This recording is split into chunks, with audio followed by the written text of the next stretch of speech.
गडचिरोली जिल्ह्यातील आजही काही गावांमध्ये अशी परंपरा आहे की जर महिला किंवा मुलींना मासिक पाळी आली तर त्यांना घराबाहेर राहावं लागतं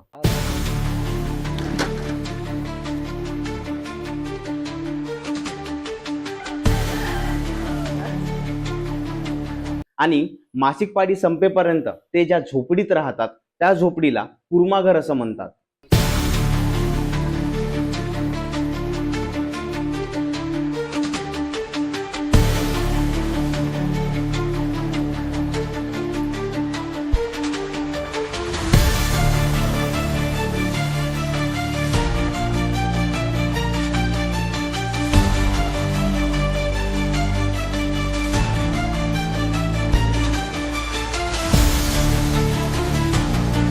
काय नाव आहे ताई? सनका सिद्धू हल्लामी. सनका हलामी.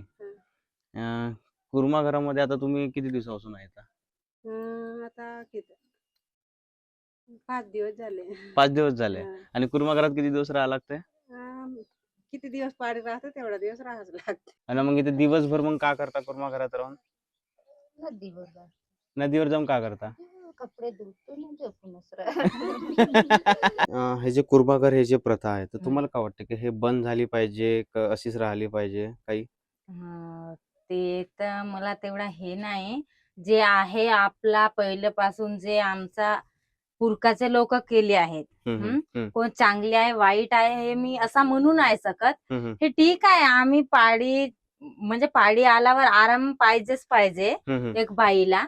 तरी पण नाही का हे चालू असली पाहिजे तरी पण थोडासा राहण्यासाठी नाही का चांगली सोय असला पाहिजे असं वाटते. कारण आम्हाला राहायला दिक्कत होते ना हे असं झोपडी आणि पावसाळ्यात तर वरून पाणी गळते इकडून तिकडून ते सापा गिपाचा खूप हे राहते. कुर्माघराचे काय नियम आहे? जसा एक नियम आहे की लग्न झालेले माणसं नाही येऊ शकत. हो नाही असे कोणते कोणते अजून नियम आहेत? बाया पण नाही का येऊ नाही शकत नाही का कुर्माघरात नाही का नाही येत. आता पाळी आली तर येतात आंघोळ केल्यावर मग कुर्माघरात नाही तसं. मग नाही तसं ना? नाही. अच्छा. आणि मग गावातले लग्न झालेले माणसं नाही येऊ शकत, नाही. कुवारे पोरं येऊ शकतात.